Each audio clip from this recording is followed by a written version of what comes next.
గ్రంథము 5వ అధ్యాయము 2వ వచనము. He dug it and cleared it of stones and planted it with choice vines. He built a watchtower in the midst of it and hewed out a vine vat in it, and he looked for it to yield grapes, but it yielded wild grapes. ఆయన దానిని బాగా త్రవ్వి రాళ్లను ఏరి అందులో శ్రేష్టమైన తీగలను నాటించెను.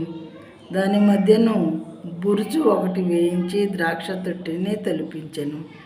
ద్రాక్ష పండ్లు ఫలింపవలనని ఎదురు చూచుచుండెను, కానీ అది కారు ద్రాక్షలు కాచెను. చూడండి ప్రేమ వల్ల దిస్ ఈజ్ అ కంపారిజన్ అన్నమాట.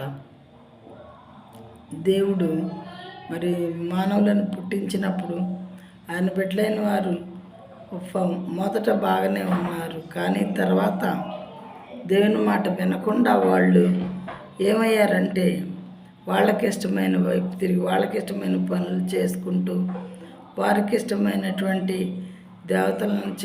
దేవీ దేవతలను చేయించుకొని పూజలు చేస్తూ ఉన్నారు.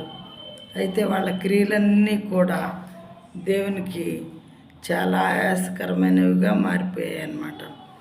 అందుకని చెప్పి ఇక్కడ కంపారిజన్ ఏంటంటే భూమిని బాగా నీట్గా చేసేసి రాళ్ళన్నీ ఏరి శ్రేష్టమైన ద్రాక్ష తీగలు నాటించాను నేను.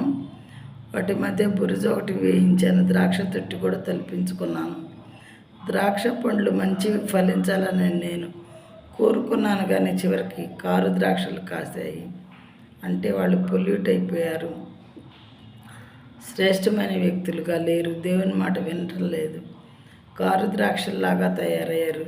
వాళ్ళ హార్ట్స్ అన్నీ పొల్యూట్ అయిపోయి దేవునికి వ్యతిరేకంగా ఆయన మాట వినకుండా తయారయ్యాయి అని దేవుడు యోధా వారిని గురించి, యెరూషలేం ప్రజలను గురించి ఎంతగానో బాధపడుచు ఉన్నారు. ప్రియమైన వారలారా, ఎలాంటి జీవితం నీలో నాలో ఉన్నదా? వాక్యం మించిన సహోదరి సహోదరుడా,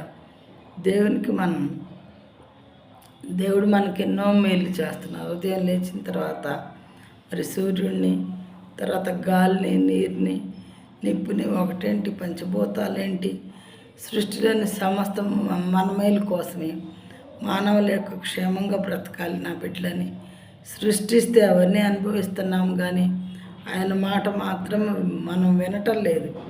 కారు ద్రాక్ష లాంటి బిహేవియర్ మనలో వచ్చేసిందని దేవుడు బాధపడుతూ ఉన్నారు.